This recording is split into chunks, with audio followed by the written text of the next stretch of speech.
Hello and welcome. My name is Ashlyn Gray, and I am the Director of Graduate Financial Services here at the Graduate College, and I'm thrilled to welcome you to our 11th annual Rebel Grad Slam 3-minute thesis competition. The 3-minute thesis, or 3MT competition model, was developed at the University of Queensland in Australia in 2008. It spread to other universities in Australia and New Zealand in 2009 and 2010, and by 2011, the 3MT competition phenomena had spread around the globe, and now more than 600 universities from more than 65 countries hold these competitions. In 2014, UNLV held our first 3MT, the Rebel Grad Slam, and this year is our 11th annual Research Rumble. The 3MT is a fantastic opportunity for students to learn how to convey who they are, what they study, why they study it, how they study it, what they found or expect to find, and why it matters to an audience of folks who are mostly outside of their field. It is an opportunity to build public speaking and communication skills and to polish one's elevator speech describing what they study as graduate students. It's worth noting that our slammers come from all over campus and from a wide range of disciplines. Some are first-year students, some are in their final year, some slammers are master's students, while others are advanced doctoral candidates. It is a diverse pool of over 90 graduate students competing here this week. So today, we have a group of UNLV graduate students who have been randomly assigned to compete in this preliminary session. Each will present their research in 3 minutes or less using one slide and no props. We will introduce each student and then start the timer. If a student actually goes over the 3 minutes, they will be eliminated from the competition. Slammers are encouraged to pace themselves and use their 3 minutes without going over. It's not easy, but it's what the 3MT is all about. Slammers, please make sure to keep your microphone on mute and video off when other competitors are presenting. Only turn on your microphone and video when it is your turn to present. Please be sure to stay on for the entire session, even after you're done presenting. We will do the results at the end. If you have any questions, please type them into the chat in between presenters. Please don't use the chat during anyone's presentation as it may be distracting. You may sit or stand while presenting, and you only have 2 minutes and 59 seconds and one chance to compete. After I introduce you, our Zoom host will advance to your presentation slide, and then you may begin your presentation. Once you begin speaking, we will start the timer, and you will not be able to restart your presentation unless something beyond your control occurs. You will be able to see the Zoom timer at the top of your screen once you start talking. Please don't stop unless I stop you. Don't worry though, if you lose Wi-Fi or get disconnected, please just join back in. We'll wait a minute for you and then go on to the next presenter. If this does happen, you can redo your presentation at the end. And please remember that you may not read your presentation or use any notes on your screen or in front of you. Now let's turn our attention to the scoring for this Research Rumble. The judges will be assessing the competitors based on metrics, which total 24 possible points in 4 major areas: comprehension, content, engagement, and communication. Each judge will independently score each competitor, and judges will not penalize competitors for unanticipated disruptions that are beyond the slammer's control. At the end of the presentations, we will tally up the judges' combined scores for each grad slammer and announce the winners right here live.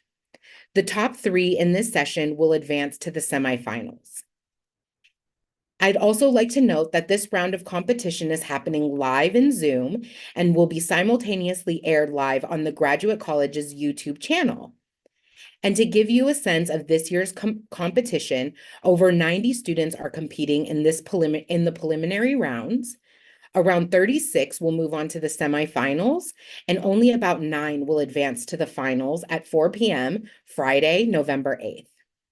So without further ado, let me introduce the judges, and then we'll get on with our 3MT Research Rumble.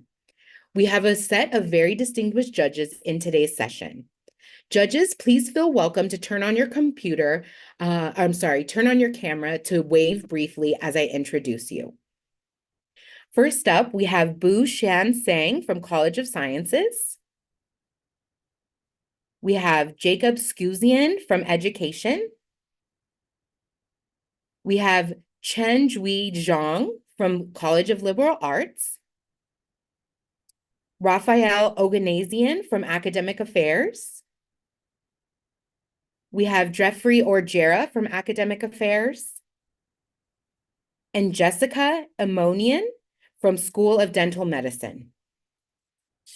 Thank you all for being here. So we are ready to begin the competition. Everybody ready? Our first presenter is Blessing Imade. You are ready to go.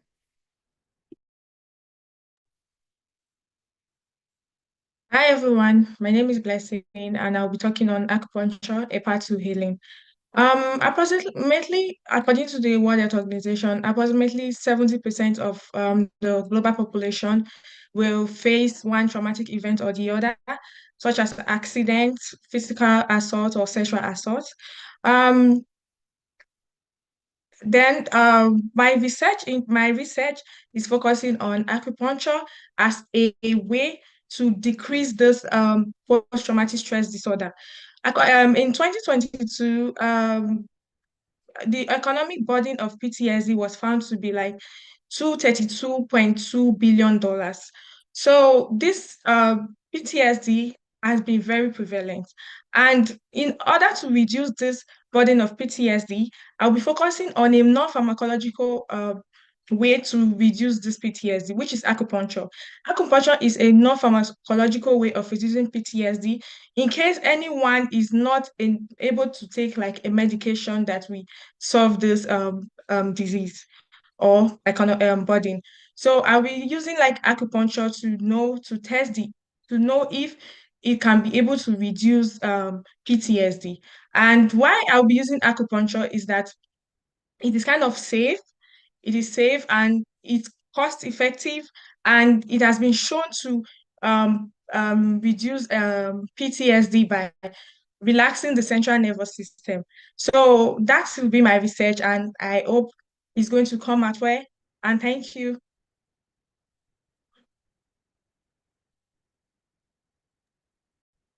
Thank you so much. We will now give the judges a minute to score.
Okay, we're ready for our next slammer, Hailee Efferson. Hello, everyone. I know you all may be wondering, what is plagiocephaly and what is occupational therapy? In simple terms, plagiocephaly is a skull deformity and occupational therapy is a healthcare profession. For infants, we support their development by helping them ensure that they are engaged in their daily activities like moving and playing. Our main goal is to enhance their skills and help them get those main milestones in their growth journey. Now, imagine a mother named Amy cradling her infant son named Leo. Just like any parent, she wants the best for her child, but she notices something a little concerning. Leo has begun to develop a flat spot on the back of his head. Amy then becomes worried, turning to Google to seek advice from her favorite internet doctor. From there, she finds out that infants' heads are incredibly soft and flexible, making them more vulnerable to skull deformities like plagiocephaly. From here, she finds out that if early prevention isn't taken into account, Leo would have to get a baby helmet, which would remold his skull back to normal. This is more than just a cosmetic concern. It could lead to limitations in an infant's ability to engage in those important activities like moving and playing. This hits home for Amy as she realizes and thinks about Leo's future. Determined to understand more, she dives into research and develops a critical question. What are the associated risk factors for developing plagiocephaly in infants? As she looks more into this research, she comes across other common infant conditions such as torticollis, which are tight neck muscles limiting an infant's ability to move around, and acid reflux, causing infants to be uncomfortable in certain positions. She realizes that both of these conditions can cause an infant's inability to explore their environment and lead to optimal success and growth. As she researches this, she finds the importance of this topic in regards to Leo, but also a broader issue that highlights. Limited movement could lead to impacted delays and affect an individual's ability to overall engage in their environment and lead to optimal growth. As Amy connects with other parents and educates them, she recognizes the importance of educating them on issues like plagiocephaly. She overall hopes to empower these family members to help increase their infants' ability to grow and thrive. Thus, the importance of this research and more awareness around these risk factors. Amy hopes to overall look at what these factors are to help these family members help support their infants' developmental milestones. So this is where I will be coming in, and I will be looking at data from a baby helmet clinic to see what exactly are the risk factors.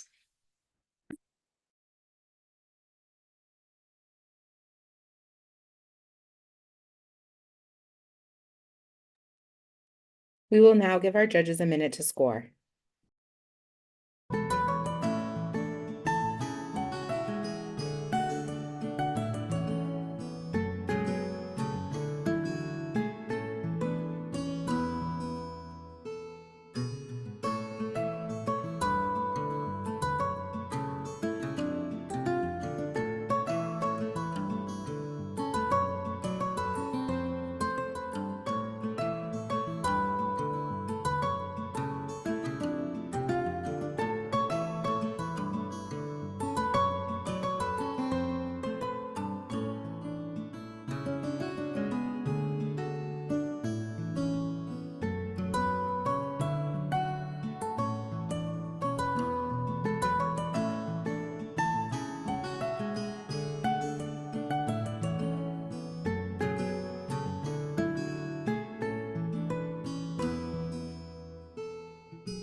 Next up, we have Shiva Manshour.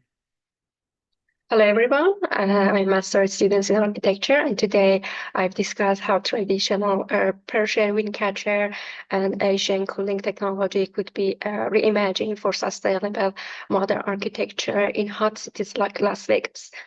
Cities in desert climate, Las Vegas, face extreme heat and rely heavily on air conditioning, which drives up energy costs and warns the urban heat island effect. My research explored how we can incorporate wind catcher and nature cooling solution into dense urban setting as an alternative to mechanical systems.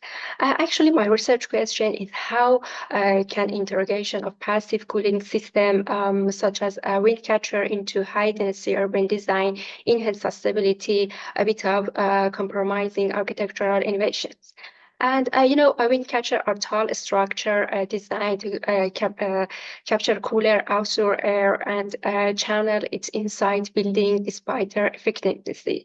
We see very few of them in modern architecture. As a mechanical air condition became common building and no longer needed architecture innovation for cooling, so this method fade from use. Interestingly, we do see a few examples of passive cooling strategy applied in a low-car architecture. For instance, TSK's a design for an animal shelter and LGI's design for the spring preserve incorporated elements of passive cooling. And these elevation building show that such methods can be effectively used in modern architecture. However, my research seeks to show how wind catcher could be integrated into not just a few buildings, but hundreds of buildings across Las Vegas and thousands of buildings in US desert and metropolitan areas. And in my project, I explore how wind catcher can be used in modern design and sustainable and attractive solution.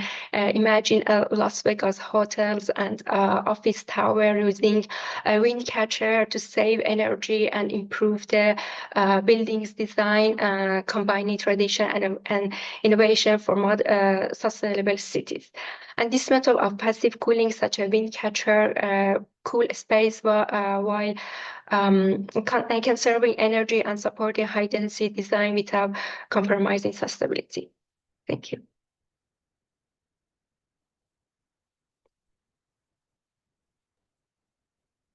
Thank you so much. We will now give our judges a minute to score.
Okay, we're ready for our next slammer, Zehra Gunindi. Yeah. Hi, I'm Zehra. My research focuses on algorithm for Mapless trajectory prediction for self-driving cars around UNLV campus. So imagine this car driving around the UNLV campus. If you look inside, you might see me or my professor for now in the driver's seat. But in the future, hopefully, there won't be anyone because it will be a self-driving car. Our car uses LiDAR to see its surroundings. Think of it like this. LiDAR sends us, for example, to my hand, laser beams. And when they hit an object, they bounce back and helping the car measure distance. So we can see my hand as a 3D view, and we can see actually 3D view of everything around the car, like people's, trees, other vehicles. And a camera also capture visual details, and together this data is processed by a computer to help the car understand its environment. Here you can see some samples from the LiDAR and then camera. We collect data along routes around the UNLV, like near the engineering building, toward the lead library, and by the busy, season union traffic.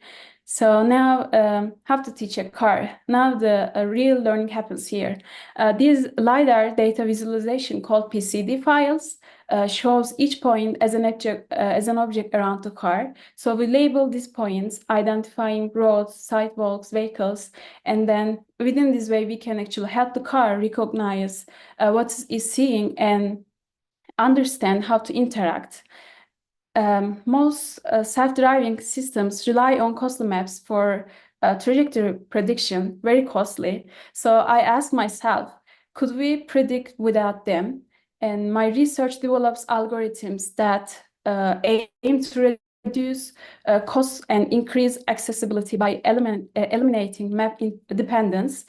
Trajectory prediction is about understanding movement over time. The historical trajectory is where a vehicle has been seen, and the predicted trajectory is where we think it will go, and the actual trajectory is its real path. So the goal of my research is to make predicted path as close as possible to actual path, and improving safety and accuracy for self-driving cars in complex traffic.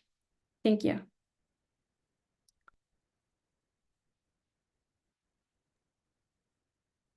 Thank you so much. We'll now give the judges a minute to score.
Okay, we're to our final slammer, Hailee Strong. Hi. Can magnets change your mind? I think they can. And in fact, I think they can change the brains of people who have suffered a neurological injury.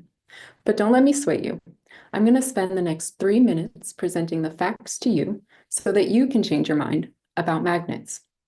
Now, the foundation of this story starts with electromagnetic fields. And I know that's a mouthful, but these fields actually surround us every single day. They're what make up the visible light spectrum, or all the colors that we see, and they make up radio waves. But what neuroscientists have done is actually just harnessed a small portion of these fields and used it to create a technique called transcranial magnetic stimulation, or TMS for short. And TMS is actually used to treat depression. But there's one pretty big caveat. We have no clue how TMS changes the brain. And that's really the goal of my thesis, to figure out how TMS is changing the brain so that we can create novel therapeutics to treat other brain diseases like stroke. And so to do this, we first had to create a way to administer TMS in the lab, and then look at brain cells under the microscope to see how they change after TMS. And you can see an example of one of those brain cells in A. And the thin little white lines that crisscross through the image, those are like information highways for the cell. That's how a cell sends its information from one cell to the next and all across the brain. And these information highways are actually connected through these little bridge connector systems called spines. And I wanted to see how those spines change after TMS to understand how the flow of information changes after TMS. And you can see examples of those spines in C and D. And it was pretty incredible, because after I administered TMS, those spines increased so much. You can actually see all the new spines that were created are highlighted in red in D. And that means that we now understand the mechanism of how TMS is able to change the brain. And that's super exciting, because we know in diseases of brain injury like stroke that those bridge connectors can actually disappear because those information highways get shut down. And if we can increase those bridge connectors, we could improve outcomes for people after a stroke. So hopefully now I've changed your mind about magnets, because now it's time to change the minds of those who really need it. Thank you.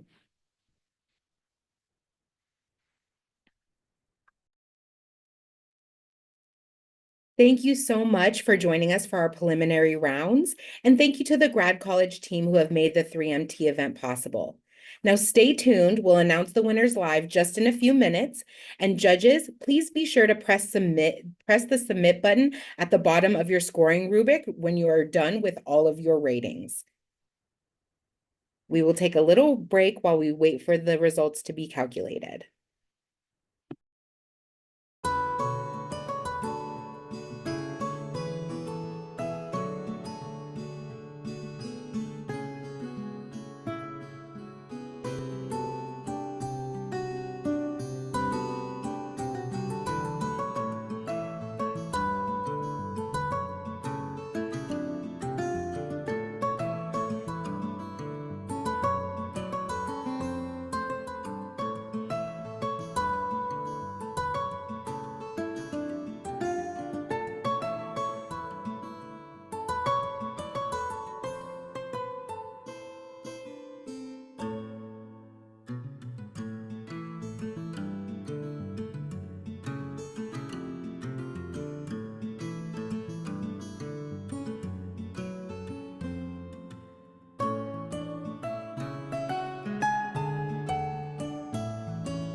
Okay, again, thank you so much for joining us for our preliminary rounds.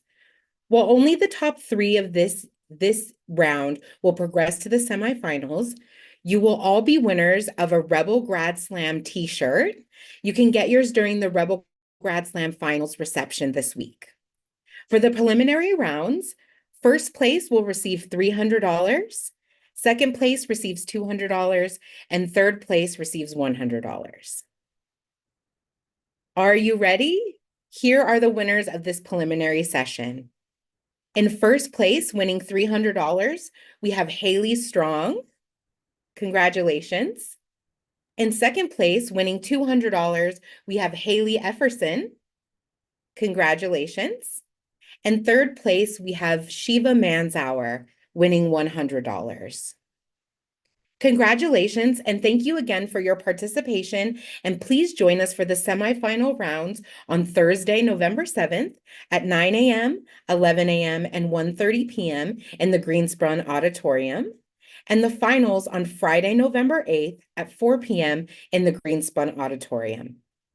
Lastly, we will have the Rebel Grad Slam t-shirts available at the finals reception for each of you who participated at 5 p.m. in the Greenspun lobby.